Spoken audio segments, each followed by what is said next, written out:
Welcome to அனு சமையல். இன்றைக்கி நம்ம வெங்காயம் தக்காளி தொக்கு எப்படி வைக்கிறதுன்னு பார்க்கலாம். அதாவது தோசைக்கு சைட் டிஷ்ஷாக ப்ரிப்பேர் பண்ண போகிறேன். ஃபஸ்ட்டு கடாய் எடுத்துக்கிட்டேன். கடாய் நல்லா சூடாயிருந்தோம்.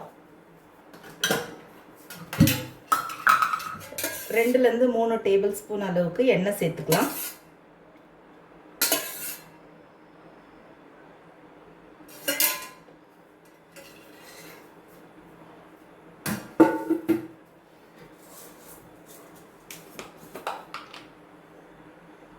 கடுகு ஒரு 1/4 டேபிள் ஸ்பூன் போட்டுக்கலாம்.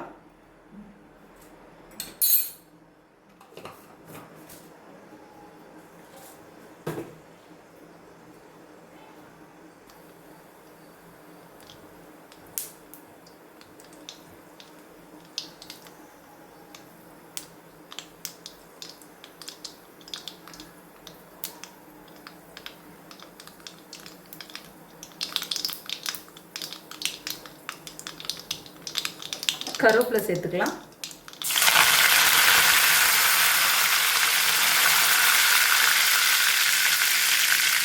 பச்சை மிளகாய் 2, பொடிசா நறுக்கின வெங்காயம் 2,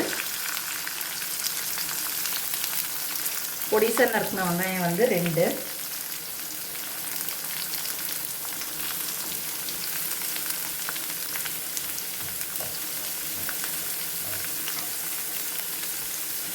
அஞ்சுலேருந்து 6 பல்லு பூண்டு. இதை நம்ம நல்லா வதக்கிக்கலாம். இப்போ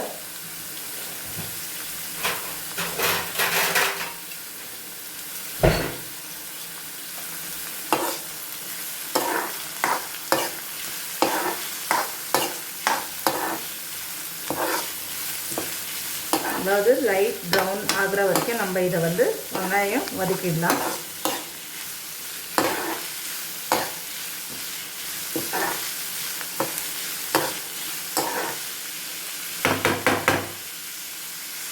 தக்காளி 4 எடுத்திருக்கேன். தக்காளி 4 பொடிசாக நறுக்கிட்டு 2 வெங்காயத்துக்கு 4 தக்காளி எடுத்திருக்கேன். ஸோ இப்போ இதையும் நம்ம இது கூட ஆட் பண்ணிக்கலாம்.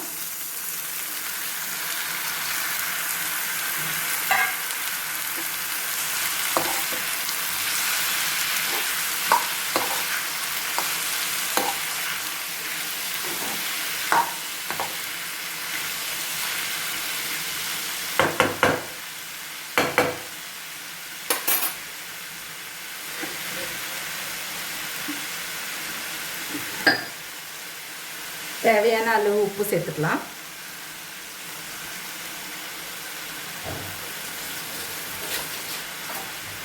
ஃபைவ் டு 10 மினிட்ஸ் இது நல்லா வதங்கட்டும்.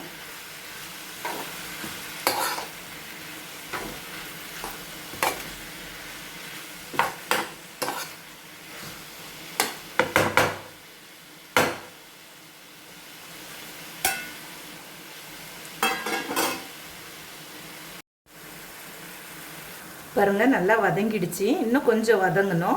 இப்போ நம்ம ரெட் சில்லி பவுடர், அதாவது குழம்பு மிளகாத்தூள் போடக்கூடாது. ரெட் சில்லி பவுடரு ஒரு 1/2 டேபிள் ஸ்பூன் அளவுக்கு, அதாவது உங்களுக்கு காரத்துக்கு தகுந்த மாதிரி நீங்கள் சேர்த்துக்கலாம். அதாவது நான் 1/2 டேபிள் ஸ்பூன் எடுத்திருக்கேன்.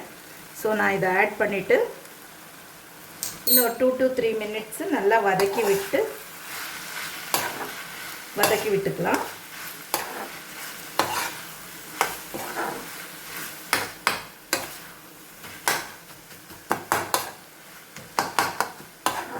டூ to 3 மினிட்ஸ் வதக்கிடலாம்.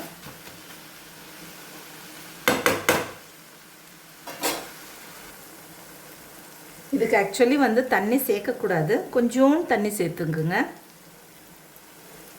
போதும்.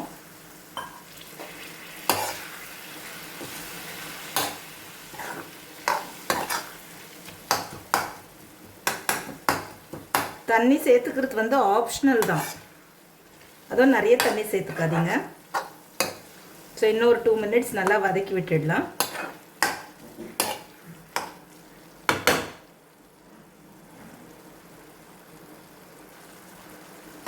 பாருங்க, நல்லா வதங்கிடுச்சு. வதங்கி எண்ணெயும் பிரிஞ்சு வந்துருச்சு. இப்போ நம்ம ஆஃப் பண்ணிக்கலாம். ஸோ இந்த டிஷ் பார்த்திங்கன்னா, அதாவது தக்காளி தொக்கு. இது ஆக்சுவலி வெங்காயம் தக்காளி போட்ட தொக்கு. ஸோ இது சப்பாத்திக்கும் ரொம்ப நல்லாயிருக்கும். தோசைக்கும் ரொம்ப நல்லா இருக்கும். ஃபைனலாக நம்ம வந்து கொத்தமல்லி சேர்த்துக்கலாம். ஸோ இது வந்து சப்பாத்தி தோசைக்கு ரொம்ப சூப்பராக இருக்கும். ட்ரை பண்ணி பாருங்கள். பிடிச்சிருந்துச்சுன்னா லைக் பண்ணுங்கள், ஷேர் பண்ணுங்கள், கமெண்ட் பண்ணுங்கள். Thank you friends.